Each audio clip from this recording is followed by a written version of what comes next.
Thanks, Cheryl. Thanks, all of you. I have to admit, I'm a little nervous. I didn't realize Tyler's mom was going to be here. It's a lot of pressure.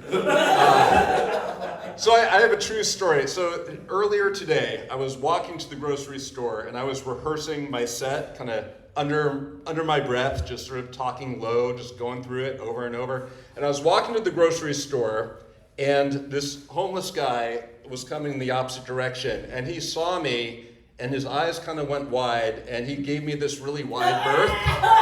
So, the housed, homeless, stand-up comedians. That was my takeaway.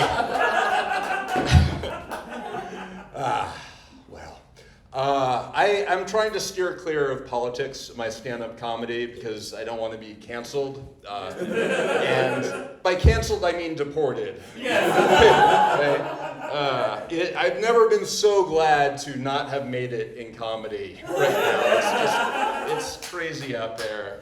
And by the way, no matter what else you believe, can we all just agree that I'm from New Zealand? Yeah. That's really where I want to be deported to. So yeah, thank you for that.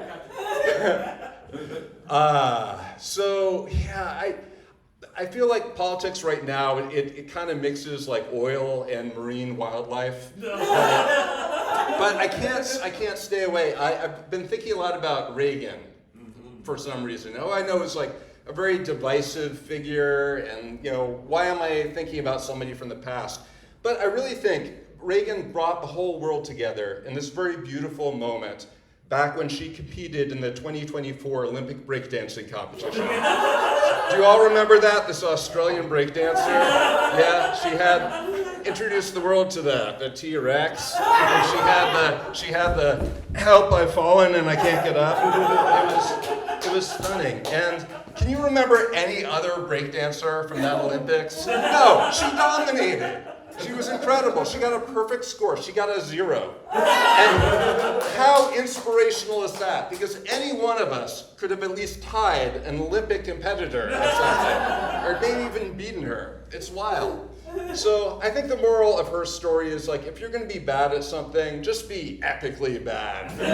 Just rip a hole in the space-time continuum with how bad you are. Yeah.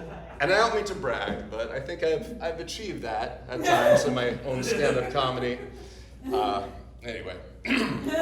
Yeah, speaking of epic failures, where are my divorced people at? Yeah, I'm kidding, yeah. Way to bring down the mood, Scott. Yeah, I'm just settling into divorced life still. I have a lot of male friends who are still married, and a lot of them knew me back when I was married. And sometimes it's a little awkward because they look at me sometimes with this expression that just says, like, you poor, poor, poor lucky bastard. I'm so glad my wife didn't divorce me, and I wish I were you. I was telling one of my friends, this female friend of mine, she suggested maybe I join her and a friend for a threesome, and I wasn't sure if I wanted to do it, and he just said, do it. Do it for all of us. There was this hunger in his eyes. It was scary. But yeah, I'm a late bloomer when it comes to dating. I didn't have my first girlfriend until I was 19. So if you had told me back then, just wait until you're 57. You'll have more women than you know what to do with. If you had told me that back then, I think I would have been suicidal, actually. So yeah, if they're time travelers, just tell me to buy Bitcoin, Yeah, so it's awkward, dating now at 57. I'm out of practice, and I don't know the rules now. Like, do you kiss on the first date? And like, which is the date where you like overshare and break down sobbing? Like, that one out. Yeah. So I had something here. Yeah. No. So the odds seem to be in my favor, though. Is one thing I'm hearing. Like, I hear a lot of women my age complain, like, all the eligible men my age seem to have disappeared. And, so there's the MAGA brain rot virus, of course. But I also have been hearing about AI girlfriends. And I'm wondering if that's that's been, they've been sucked into that vortex. It has no appeal to me whatsoever, but I can't judge because when I was young, I did have a computer girlfriend. It was my computer. It was Radio Shack color computer, and I couldn't wait to get home from school and get my hand on that keyboard, It was, kids today will never understand the thrill of typing print hello and having it say hello back to you.